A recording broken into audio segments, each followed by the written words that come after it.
Okay, everybody. So if we can all have a seat, we're going to all have the opportunity to an experience of all of the groups together. As our moderators are going to report out, they're going to have about 7 minutes each to report out, and then we'll be heading to lunch. Okay, so thank you.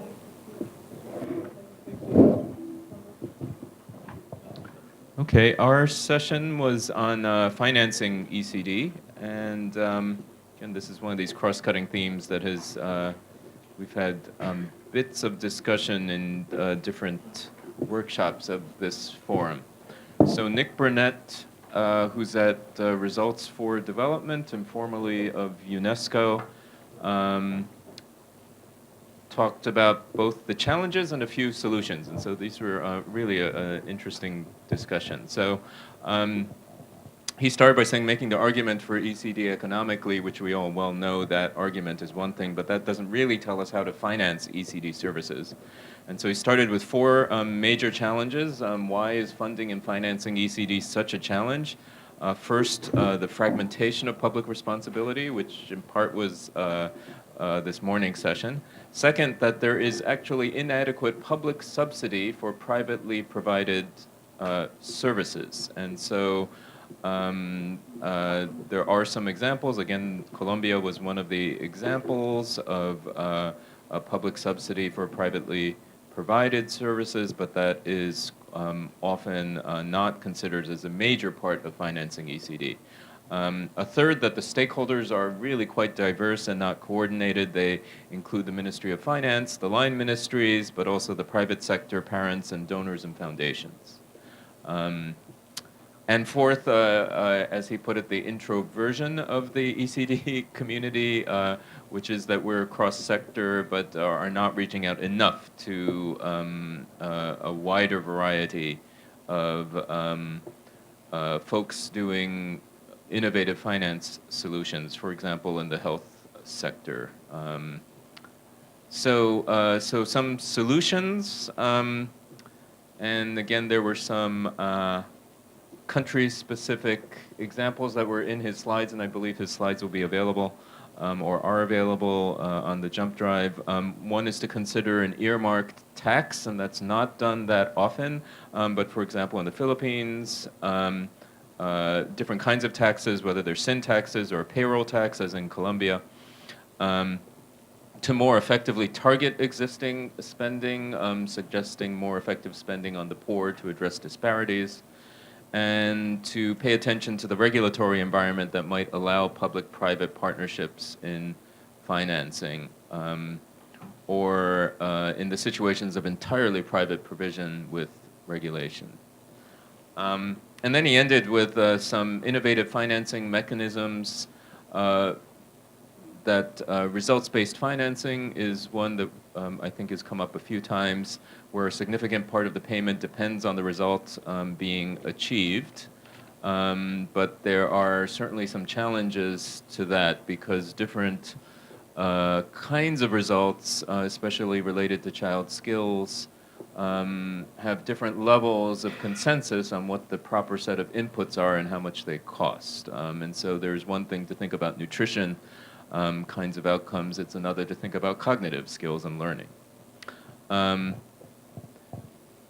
But that results-based financing could be done with this idea of financing once results are achieved, but that delivery is actually left flexible at the local level, which is an interesting idea. Then the idea of social impact bonds, where a third party pays back the investor with interest once a result is achieved. That is certainly coming up now in ECD, again with some questions about when we might expect what kinds of outcomes to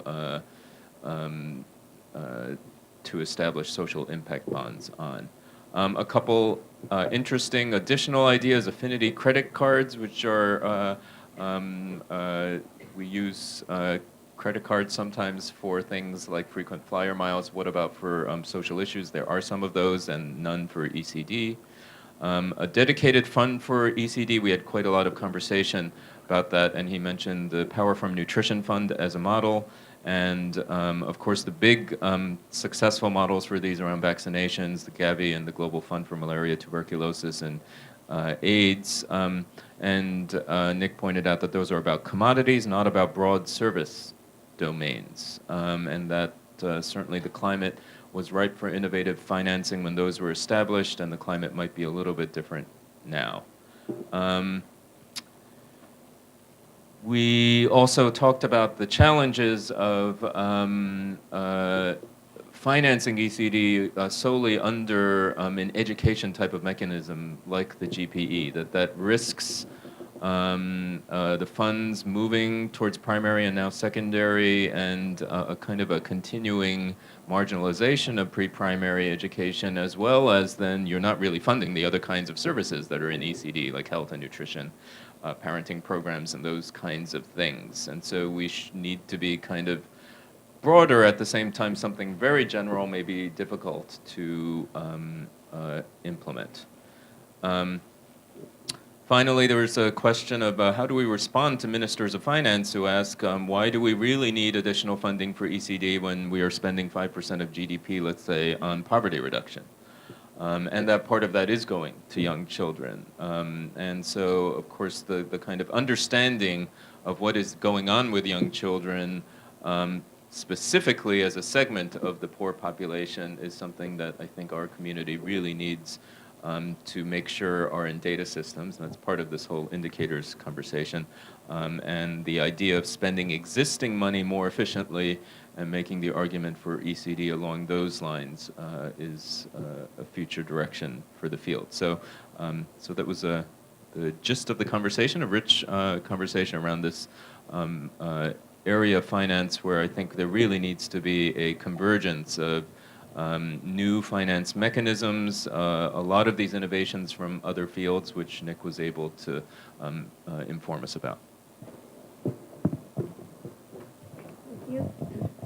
I was moderating a session which really focused on the transformative power of ECD in relation to addressing the issue of disabilities. So this is an issue that was raised. It was more a reminder session that we should not be forgetting such an important issue. It started, with Divya from Plan International presenting a paper on, the whole intersection between ECD and disabilities, starting with reflections on the Universal Declaration of Human Rights, the issue of equality and dignity being enshrined in those. Contrast that with the realities of children who, with disabilities that are on the ground, neglected often, excluded from immunization, well child care, people with disabilities often being overwhelmingly present in the poorest sections of societies. And this is the rationale for why we should be even looking at the issue. And that was laid out very well. The theoretical orientations of what has been considered on the issue of ECD and disabilities was then presented on, the traditional, quote unquote, Divya made a disclaimer that she does not like the term medical model, in deference to all the medical colleagues here who are doing a brilliant job at understanding this. But really, sort of notions of looking at disabilities as something to be fixed, and children that are ill or, have to be somewhat excluded, that needs to go out of our paradigms of thinking and moving to a more biopsychosocial sort of approach, a paradigm that enhances capabilities. And how do we look at enhancing capabilities as the guiding paradigm? So that was sort of the larger theoretical orientation. We were reminded, and I can attest to this, working with governments in the East Asia Pacific region, that many governments are indeed aware of their responsibilities to the Convention on the Rights of the Child. They often forget General Comment 9, which typically deals with disabilities, but they are aware of their responsibilities and obligations to the CRC.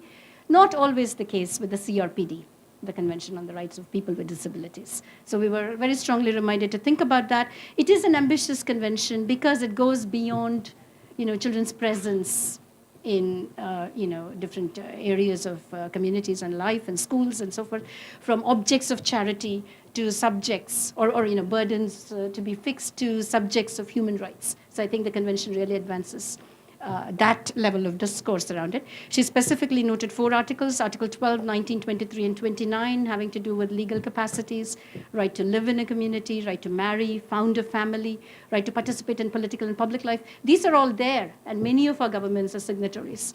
And how do we support communities then to look at the CRC in relation to the CRPD? We had a discussion around the definition of disabilities. The paper looked at constraints to substantive freedoms.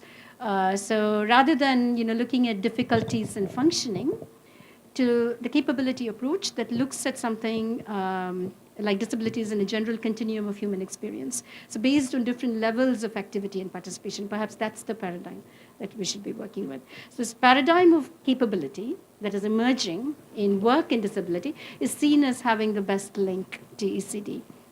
So what is the rationale again, to people who ask, why should we be working on these two? Risks for low birth weight, I'm preaching to the converted here, so I will keep it short here. But in terms of taking arguments outside this group, the low birth weight, the malnutrition, lack of stimulation, maternal depression, institutionalization, and what is the impact on children's functionings. These are all documented, and the research evidence and all will be part of the presentation. Stunting, iodine deficiencies to be specific, diseases around children's developmental outcomes, and what are the impact on children's developmental outcomes. I think if we can make the case effectively for documenting these, we're also addressing, in some ways, the issue of disabilities. And the central thesis really is how can ECD then serve as this powerful platform? And the paper then advanced 3 areas. One is disparity reduction. So basically, compounded risks and how ECD can actually offer a pathway. And the data indicating that 23% of 2 to 9-year-olds in developing countries are at risk of disabilities.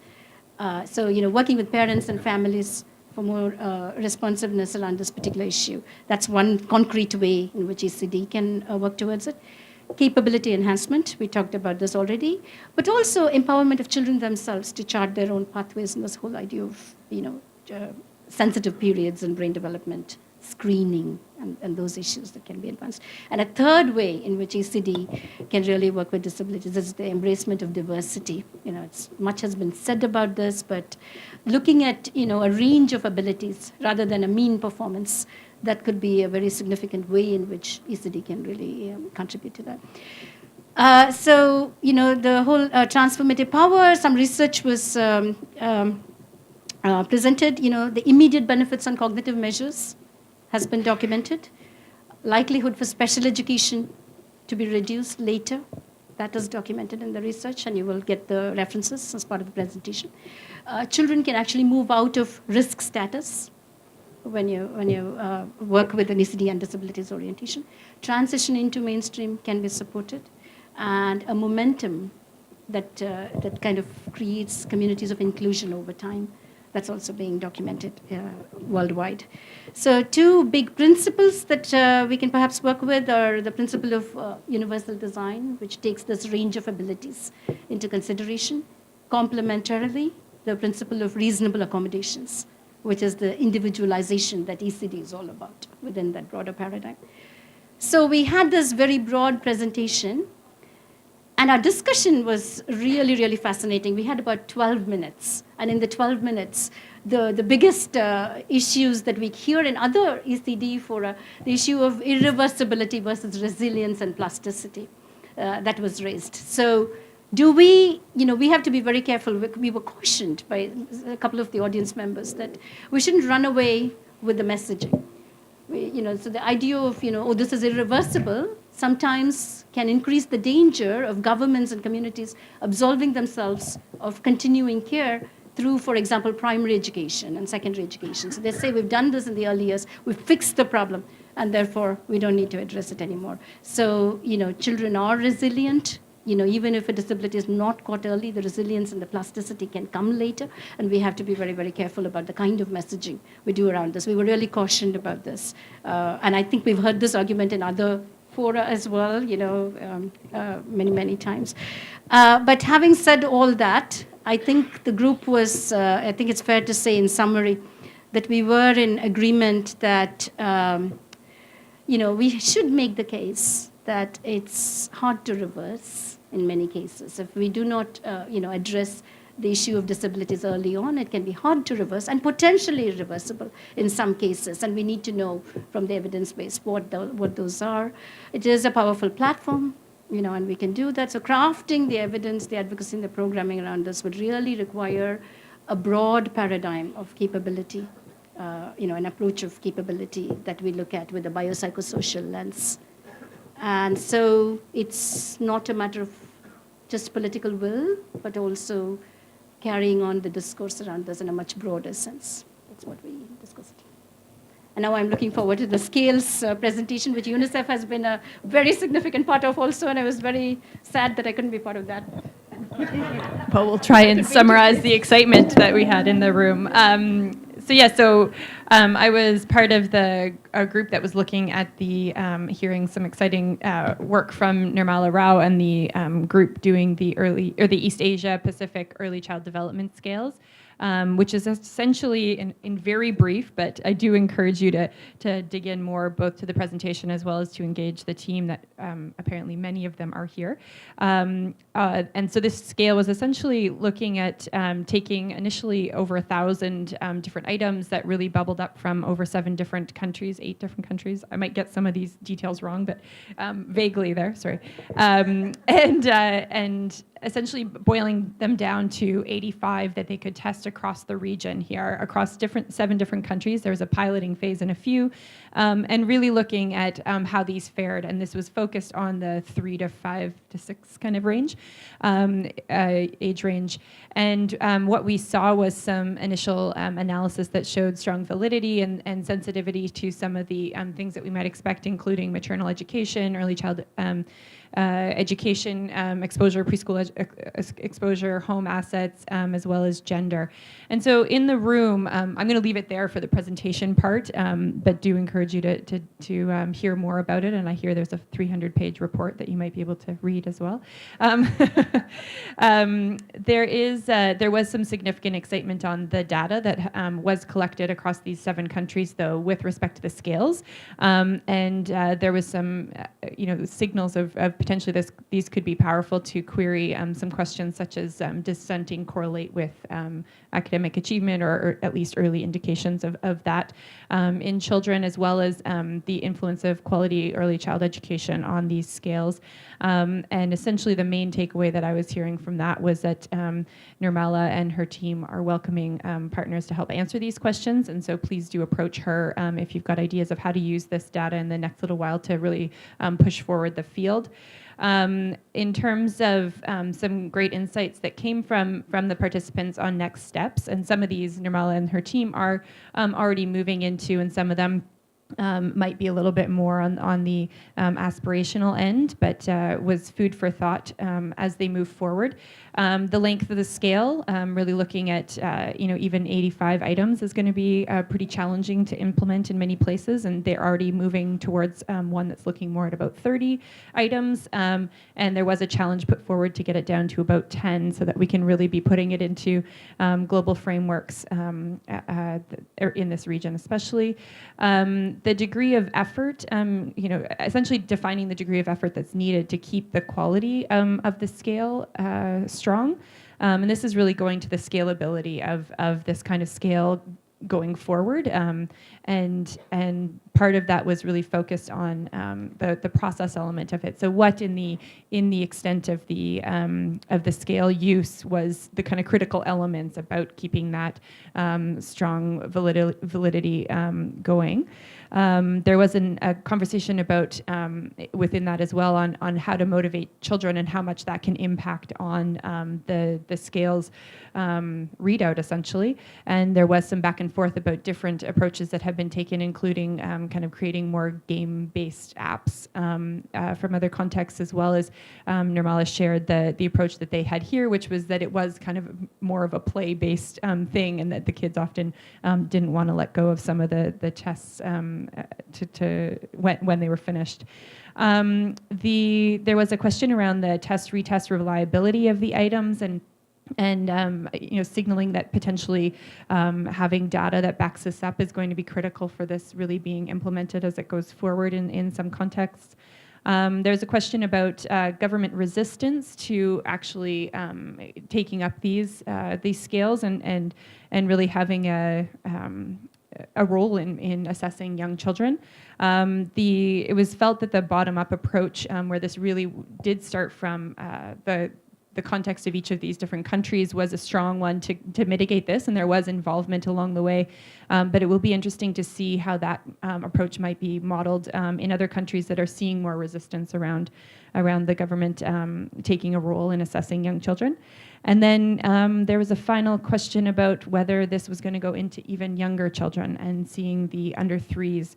And this is also something that keeps coming up. And apparently there is demand from China to really be pushing into that younger age group. And there's certainly demand globally to be seeing that.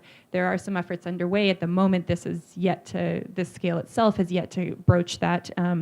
But I encourage others to stay up to date about some of the efforts that UNICEF and others are involved in order to pushing that into lower bounds.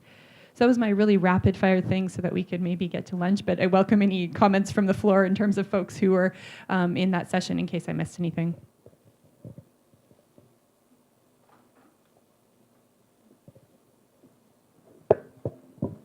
Okay, thank you all very much. So we will break for lunch, but I just wanted to make two announcements. So one, we are going to be approaching you very likely to submit reaction videos for the website like you saw in the beginning during the lunch period.